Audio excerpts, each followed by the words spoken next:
Bonjour tout le monde et bienvenue dans la cinquième partie qui concerne la synchronisation entre les processus. Bien sûr, dans la quatrième partie, nous avons parlé de la communication interprocessus.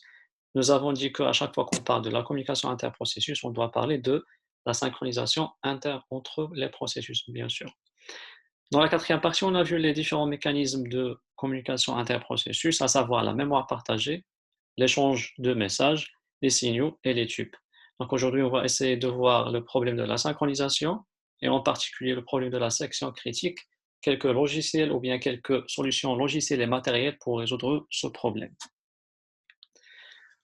Donc pour commencer, donc, lorsqu'on a plusieurs processus, bien sûr, lorsque nous avons parlé des processus, nous avons dit que les processus peuvent être indépendants ou bien dépendants, c'est-à-dire indépendants lorsque l'exécution d'un processus n'affecte pas les autres. Lorsqu'on parle des processus dépendants, donc l'exécution d'un processus affecte les autres.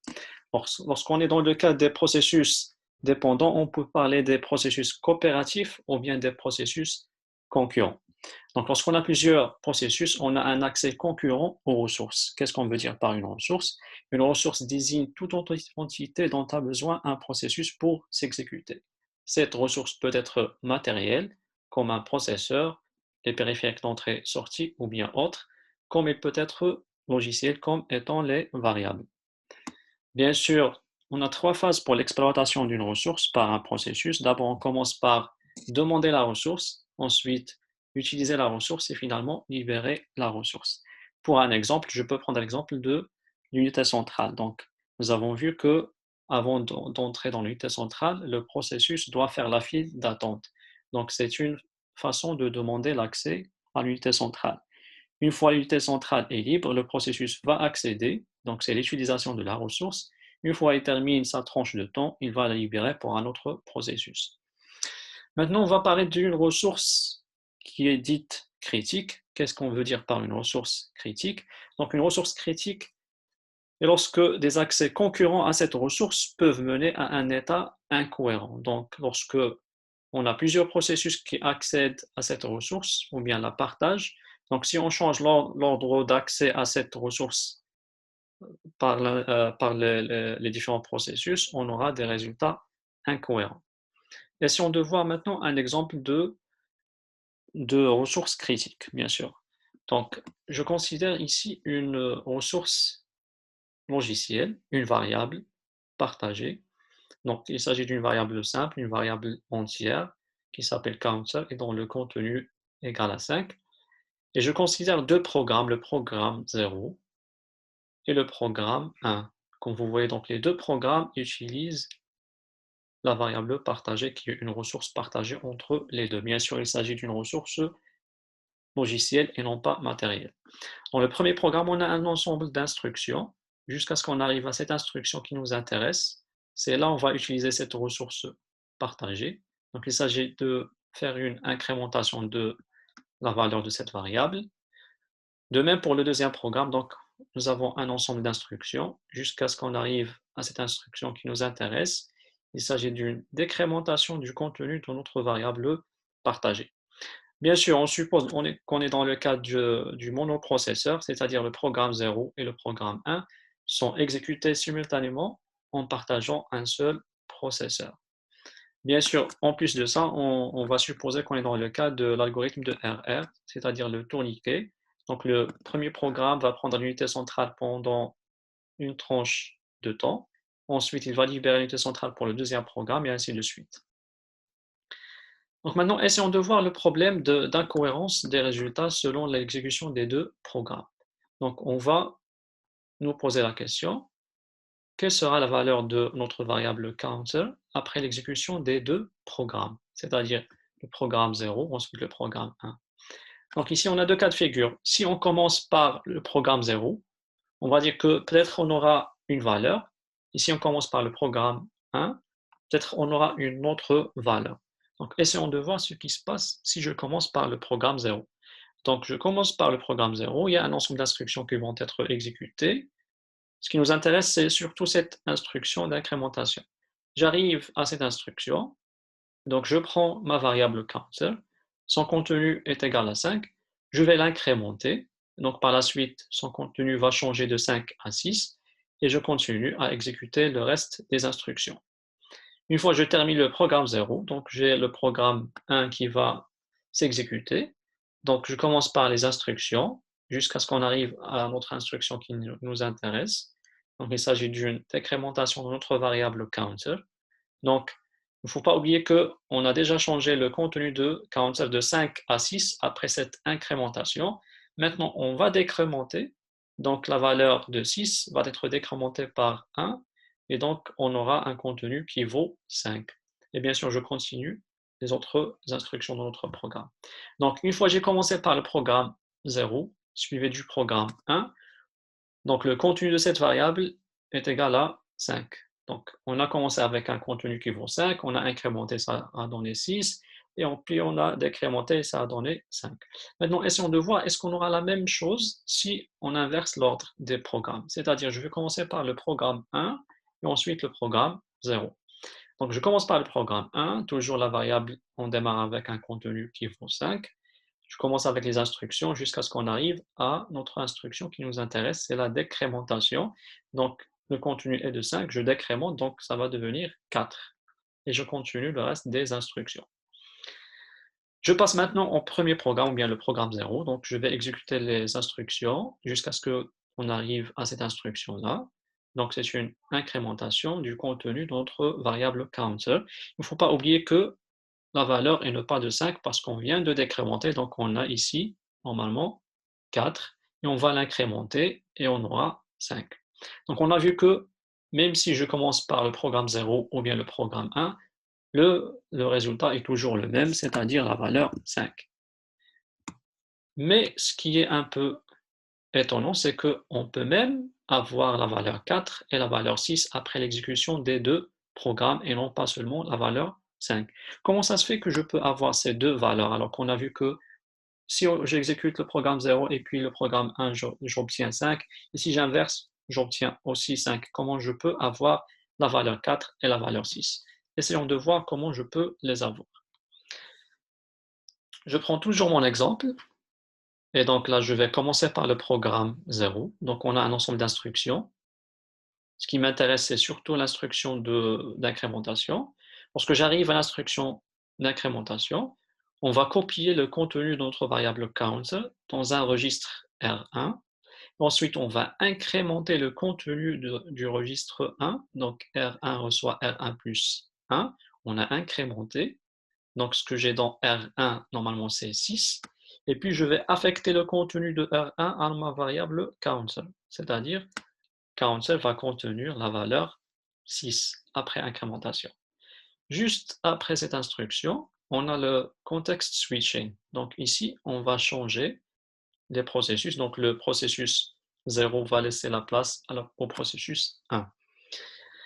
Lorsqu'on arrive au processus 1, donc la même chose, donc on a un ensemble d'instructions qui vont être exécutées jusqu'à ce qu'on arrive à cette instruction-là. Donc je vais copier le contenu de counter qui vaut 6 après incrémentation.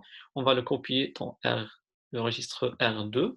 Ensuite, on va décrémenter le contenu de R2. Donc R2 reçoit R2 moins 1. Donc ce que j'ai dans R2 normalement, c'est 5. Donc c'était 6. Et après décrémentation, c'est 5 et je vais affecter le 5 à ma variable counter. Le résultat final, donc après l'exécution des deux programmes, est une valeur qui vaut 5. Maintenant, essayons de voir un autre cas de figure. C'est-à-dire, je commence toujours par le programme 0, j'exécute les premières instructions jusqu'à ce qu'on arrive à notre instruction qui nous intéresse, counter++. Donc, je commence par copier le contenu de ma variable dans le registre R1 et juste après cette instruction, on a un context switching. Donc ici, c'est comme si le processus ou bien le programme 0 a consommé sa tranche de temps et il doit libérer l'unité centrale pour le processus 1. Et donc on s'arrête là, le processus P0 va quitter et c'est le processus P1 qui va prendre l'unité centrale. Lorsque le processus P1 prend l'unité centrale, il va exécuter les instructions jusqu'à ce qu'on arrive à notre instruction. On va copier le contenu de la variable counter dans le registre R2. Ensuite, on va décrémenter le R2 Donc, ici, le contenu de counter vaut combien? Normalement, ça vaut 5. On n'a pas changé, puisque pour le premier programme ou bien le premier processus, on s'est arrêté au niveau de la première instruction. Donc, le contenu de counter vaut toujours 5. Donc, on va mettre le 5 dans R2. On va décrémenter le R2. Donc, ici, j'ai 4 que je vais stocker dans counter. Donc, à ce stade-là, ce qu'on a mis dans la variable counter, c'est 4. Une fois j'arrive à cette instruction-là, donc j'aurai un autre ou bien un deuxième context switching. Donc le programme 1 va libérer l'unité centrale pour le programme 0. Et donc je vais reprendre le programme 0 là où on s'est arrêté. On ne va pas refaire dès le début, mais on va le reprendre à partir de l'instruction où on s'est arrêté la dernière fois. Donc à partir de cette instruction. Qu'est-ce qu'on va mettre dans le R1? C'est le contenu ancien du registre plus 1. Qu'est-ce qu'on avait mis dans le R1? C'était l'ancienne valeur de counter, c'est-à-dire 5. Et donc ici, R1 reçoit 5 plus 1, donc R1 vaut 6. Ici, on va la stocker dans counter. Lorsque je quitte, j'aurai quoi dans la variable counter? Normalement, j'aurai la valeur 6. Le troisième cas de figure, cette fois-ci, je ne vais pas commencer par le programme 0, mais plutôt je vais commencer par le programme 1. Donc, je vais commencer à exécuter les instructions, les premières instructions une par une, jusqu'à ce qu'on arrive à notre instruction de décrémentation, 47 moins. Donc, qu'est-ce qu'on va faire? On va stocker le contenu de cette variable dans le registre R2, et juste après cette instruction, on a un contexte switching. Donc, le programme 1 doit libérer l'unité centrale pour le programme 0. Et donc, le programme 0 va s'exécuter jusqu'à ce qu'on arrive à cette instruction-là. Normalement, ici, c'est R1. En bleu, c'est R1 et non pas R2. Dans les trois instructions. R1, R1, R1 et R1. Il faut rectifier. OK. Donc, nous avons dit que le programme 1 va laisser l'unité centrale pour le programme 0, qui va prendre l'unité centrale. Il va exécuter les instructions une par une jusqu'à ce qu'on arrive à cette instruction-là. Il va prendre le contenu de counter, qui vaut 5, toujours, on ne l'a pas modifié. Il va le stocker dans un registre R1. Ensuite, il va l'incrémenter. R1 reçoit R1 plus 1, c'est-à-dire 6. On va stocker cette valeur de 6 dans notre variable counter. Donc, à ce stade-là, counter vaut 6. Juste après cette instruction, j'ai un context switching. Donc, le programme 0 doit laisser l'unité centrale pour le programme 1 qui va la prendre par la suite.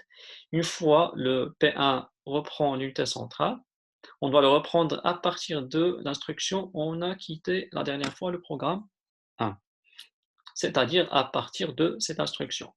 Donc, qu'est-ce qu'on va faire dans cette instruction? On va décrémenter le contenu du registre 2. Et c'est quoi le contenu du registre 2? C'était l'ancienne valeur de counter, c'est-à-dire 5. Donc R2 reçoit 5 moins 1, c'est-à-dire 4. Et cette valeur 4, on va la stocker dans counter. Lorsque je termine, j'aurai la valeur 4 dans la variable counter. Donc nous avons vu trois cas de figure différents. Dans chaque cas de figure, dans chaque exécution, on a eu une différente valeur pour la variable counter. Donc ceci dit qu'il y a une incohérence lorsqu'on commence par l'un des programmes et non pas l'autre. Alors maintenant, on va parler des conditions de concurrence. On parle de situation de compétition, ce qu'on appelle en anglais race condition, pour décrire une situation dont l'issue dépend de l'ordre dans lequel les opérations sont effectuées. C'est ce qu'on vient de voir dans l'exemple précédent. Donc à chaque fois que je change l'ordre d'exécution des programmes, le résultat change. Et c'est ce qu'on appelle une situation de compétition. Donc l'exemple qu'on vient de voir, il s'agissait d'une situation de compétition. Une section critique est une section de programme, c'est un bout de programme, c'est un script, c'est un ensemble d'instructions manipulant une ressource critique. Donc, si je reviens à notre exemple, donc une section critique, c'est l'instruction d'incrémentation pour le programme 0 et c'est l'instruction de décrémentation pour le programme 1. Donc, on se pose la question comment éviter les race conditions ou bien les situations de compétition. Bien sûr, pour éviter l'état d'incohérence, une fois un des processus accède à la section critique, on doit empêcher les autres processus d'y accéder. Comme ça, on va assurer ou bien on va éviter les situations de compétition. Bien sûr, pour répondre à cette question, il faut interdire les processus de lire et écrire des données partagées au même moment. Une fois l'un des processus accède à une donnée partagée, les autres ne doivent pas accéder à cette donnée partagée. C'est ce qu'on appelle l'exclusion mutuelle. Donc, on aura besoin de l'exclusion mutuelle pour répondre à ce problème. Donc, trois conditions pour avoir une bonne solution. La première, c'est l'exclusion mutuelle, c'est ce qu'on vient de voir. Donc, si le processus PI exécute sa section critique, aucun autre processus peut exécuter la sienne. C'est-à-dire, on va exclure les autres processus. S'il y a un des deux qui a déjà commencé sa section critique, les autres ne doivent pas accéder à leur section critique. Ils seront bloqués jusqu'à ce que le processus courant termine l'exécution de sa section critique, ainsi l'un des autres processus pourra faire sa section critique. La deuxième condition, c'est le déroulement. Donc, ou bien ce qu'on appelle le progrès. Un processus qui n'est pas dans la section critique ne peut pas bloquer un autre. Donc, bien sûr, un processus qui bloque les autres, il doit être dans sa section critique. S'il n'est pas dans sa section critique, il ne doit pas bloquer les autres. Et si jamais ce cas de figure se réalise, c'est qu'on n'a pas respecté la deuxième condition qui est le déroulement ou bien le progrès. La troisième et dernière condition, c'est que aucun processus doit attendre indéfiniment. Bien sûr, on a parlé de l'exclusion mutuelle, c'est-à-dire lorsqu'un processus est en train d'exécuter sa section critique, les autres ne doivent pas accéder à leur section critique, mais ceci ne doit pas durer d'une façon indéfinie. Après un certain moment, le processus doit terminer sa section critique et les autres doivent faire leur section critique. C'est ce qu'on appelle l'attente limitée ou bien le bounded waiting. Pour ce qui est des solutions, on peut avoir des solutions logicielles comme des solutions matérielles. Donc, on va commencer d'abord par les solutions logicielles, on verra vers la fin les solutions matérielles.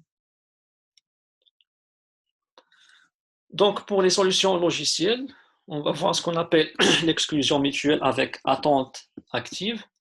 Donc, les solutions logicielles sont basées souvent sur les variables verrou, c'est pour verrouiller les sections critiques. On les appelle les variables verrou ou bien les locks. Ce qu'on va voir, c'est les solutions pour deux processus, donc seulement deux processus à la fois, P0 et P1, c'est ce qu'on va voir dans les algorithmes qui suivent. Lorsque nous discutons du processus PI, PJ dénotera toujours l'autre processus. Bien sûr, J égale à 1 moins I, c'est-à-dire lorsque le PI est P0, donc le PJ, normalement, c'est le P1. Nous allons étudier trois algorithmes. Donc, nous allons commencer par deux, l'algorithme 1 et l'algorithme 2 qui ne sont pas valides parce qu'ils ne vérifient pas les trois conditions qu'on vient de voir. Mais ces deux algorithmes montrent la difficulté du problème et vont nous aider pour introduire le troisième algorithme. Ensuite, nous allons voir l'algorithme 3 qui s'appelle l'algorithme de Peterson et qui est valide puisqu'il respecte les trois conditions qu'on vient de voir. Bien sûr, pour les solutions pour plusieurs processus, 3, 4 ou bien plus, on peut imaginer l'extension de l'algorithme de Peterson, mais il y a un autre algorithme qui est plus élégant que l'extension de l'algorithme de Peterson. Il s'agit de l'algorithme du boulanger. Mais on ne va pas voir ces deux algorithmes dans ce cours. Commençons avec le premier algorithme, dans lequel les processus se donnent mutuellement le tour. Donc on va utiliser une variable verrou partagée entre les deux processus qu'on a appelé turn, c'est la variable turn, qui sera initialisée par 0 ou bien par 1. CS dénotera la section critique et SC dénotera la section critique et SR dénotera la section restante, c'est le reste du programme. Donc la section critique de PI est exécutée si et seulement si turn égale à I. C'est comme si le P0, par exemple, ne sera exécuté sauf si c'est son tour, c'est-à-dire turn égale à 0. PI est occupé à attendre si PJ est dans la section critique. C'est-à-dire lorsque le PJ est en train d'exécuter sa section critique, le PI ne pourra pas accéder à la section critique, bien sûr, donc il sera en train d'attendre. Donc cet algorithme fonctionne pour l'exclusion mutuelle, donc il assure l'exclusion mutuelle. Donc une fois l'un des deux processus est en train de faire sa section critique, l'autre sera occupé à attendre. C'est pour ça qu'on parle de l'attente active. Mais cet algorithme ne vérifie pas la deuxième condition, qui est le progrès. Pourquoi? On va voir tout de suite pourquoi il ne vérifie pas la deuxième condition. Ici, on détaille de plus l'algorithme 1. Donc, nous avons à gauche le processus P0 et nous avons à droite le processus P1. On va initialiser la variable turn, que ce soit à 0 ou à 1, peu importe. Donc, ici, on a une boucle. Tant que turn est différent de 0, c'est-à-dire c'est pas le tour de P0. Donc, qu'est-ce qu'on va faire? On a ici une boucle vide. C'est une boucle dans laquelle P0 sera bloqué jusqu'à ce que la valeur de turn change de 1 à 0 pour pouvoir exécuter sa section critique. Donc, tant que la valeur de turn est différente de 0, on sera bloqué, le P0 sera bloqué dans cette boucle à attendre la libération de la section critique. Une fois la valeur de turn change à 0, donc on n'a plus cette condition qui est vérifiée. Par la suite, je pourrais passer et exécuter la section critique pour P0.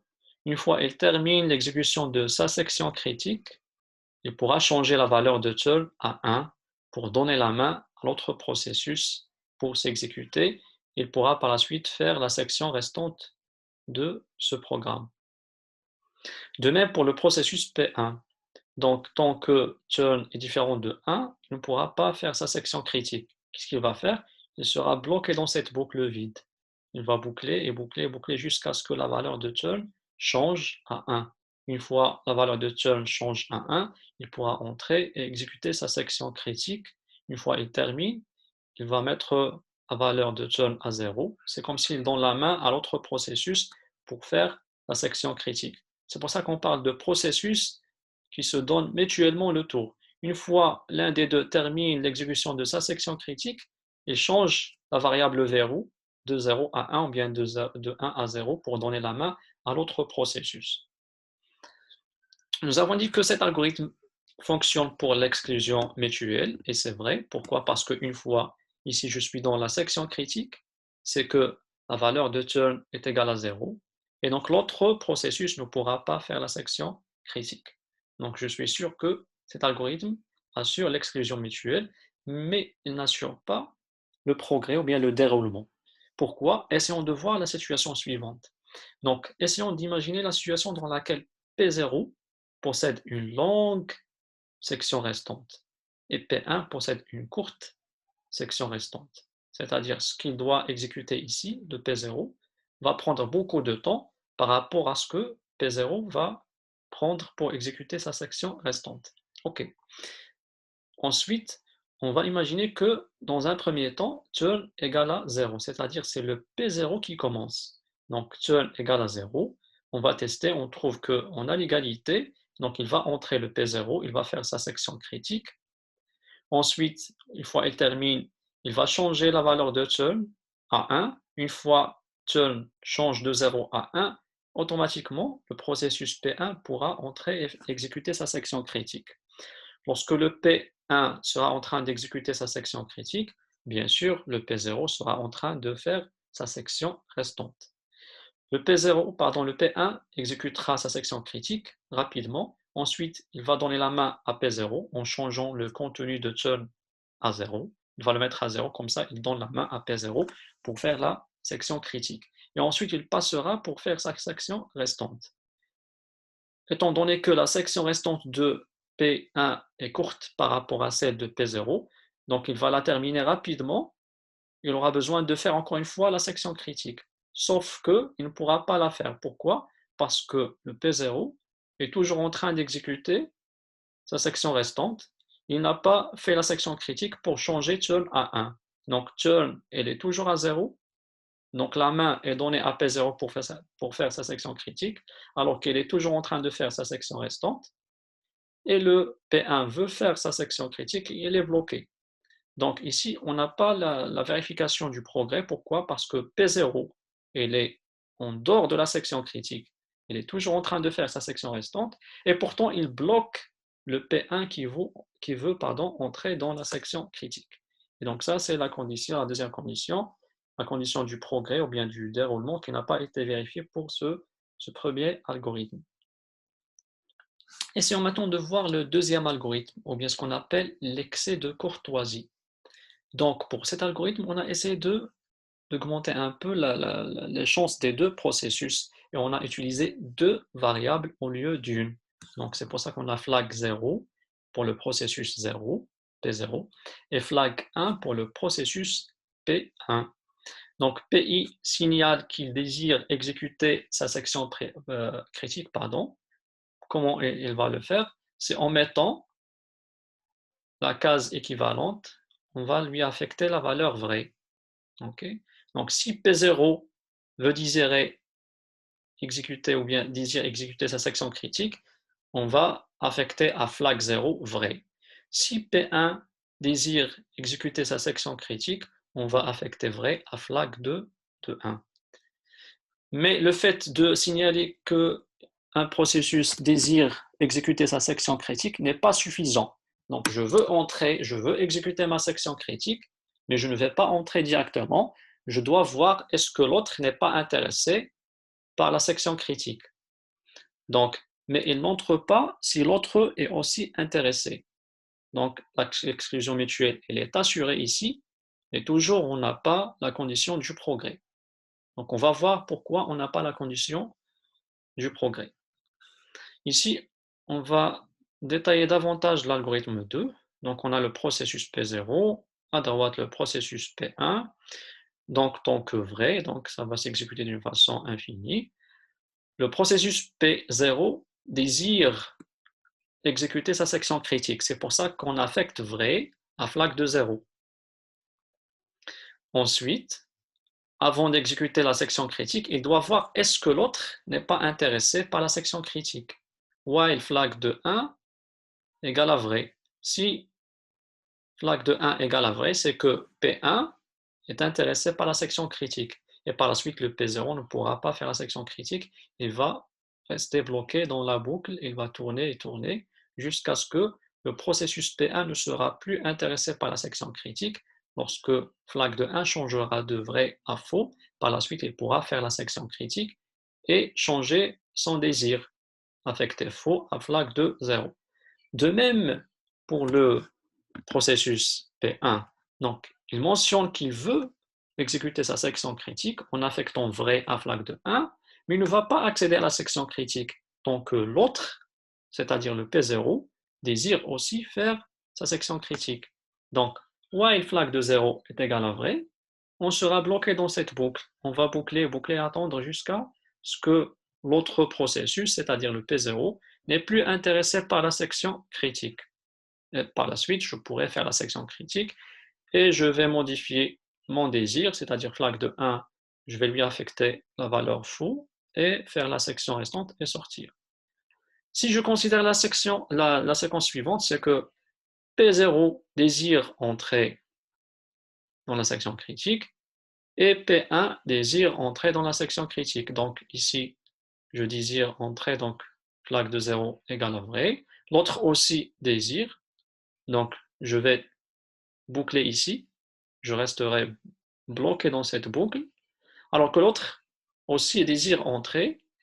Il essaie de voir est-ce que P0 désire entrer, il trouve que c'est vrai, puisqu'on a ici vrai qui est affecté à flag de 0.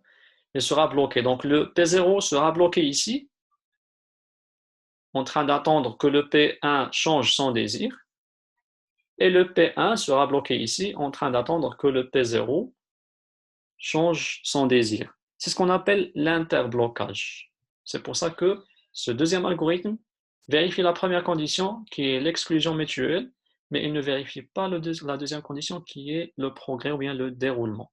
C'est pour ça qu'on a ici un algorithme qui ne fonctionne pas. Et on a ici la situation, c'est ce qu'on appelle l'interblocage. Chacun attend l'autre. Dans le troisième algorithme, donc, c'est comme si on a combiné les deux algorithmes, le premier et le deuxième. On a utilisé une variable verrou pour le tour qu'on a appelé turn, acquis le tour, et on a utilisé les deux flag 0 et flag 1 pour l'intention d'entrée. Je désire entrer, je suis P0, je désire entrer, mais je suis P1, je désire entrer dans la section critique. C'est ça l'idée de ce troisième algorithme. Donc pour l'initialisation, on va initialiser les deux à faux, c'est-à-dire aucun des deux processus ne veut faire sa section critique. Et bien sûr, pour le turn, ou bien pour le tour, on peut choisir 0 ou bien 1, peu importe. Donc, lorsque l'un des deux processus désire exécuter la section critique, donc on va indiquer ceci par flag de 0 reçoit vrai, c'est comme l'algorithme 2 qu'on vient de voir. Et donc, lorsqu'on termine, flag de 0 ou bien flag de i, pardon, est égal à faux pour sortir de la section critique ou bien pour libérer la section critique. Là, on se pose la question quand est-ce que PI, le processus I, doit attendre et quand est-ce qu'il doit entrer et faire sa section critique. Donc, pour l'attente, le processus PI attend si PJ veut entrer et c'est la chance ou bien c'est le tour de PJ. Donc, dans ce cas-là, PJ désire entrer, il mentionne son désir et c'est son tour, c'est sa chance. Donc, dans ce cas-là, le PI doit attendre, ne peut pas accéder à la section critique, il doit attendre. C'est ce qu'on explique ici par flag de J est égal à vrai. Donc, il a mentionné qu'il veut entrer dans la section critique et le tour, c'est à qui le tour? Seul égal à G, c'est le tour de J. Dans ces deux, lorsque ces deux conditions sont vraies, donc c'est le tour de PJ et c'est désire entrer, donc on va lui donner la main et le PI doit attendre. Dans l'autre cas, le processus PI entre dans quel cas? Lorsque PJ ne veut pas entrer, ou bien c'est le tour de PI. L'une des deux conditions doit se réaliser pour que le PI accède à la section critique. C'est ce qu'on explique ici par flag de J égale à faux. Donc, le processus PJ n'a pas mentionné son désir d'accéder à l'unité centrale, pardon, à la section critique.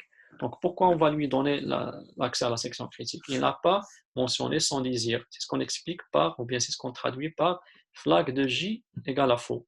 Ou bien, même si le PJ a mentionné son désir, mais le tour, ce n'est pas le tour de PJ, mais plutôt c'est le tour de PI.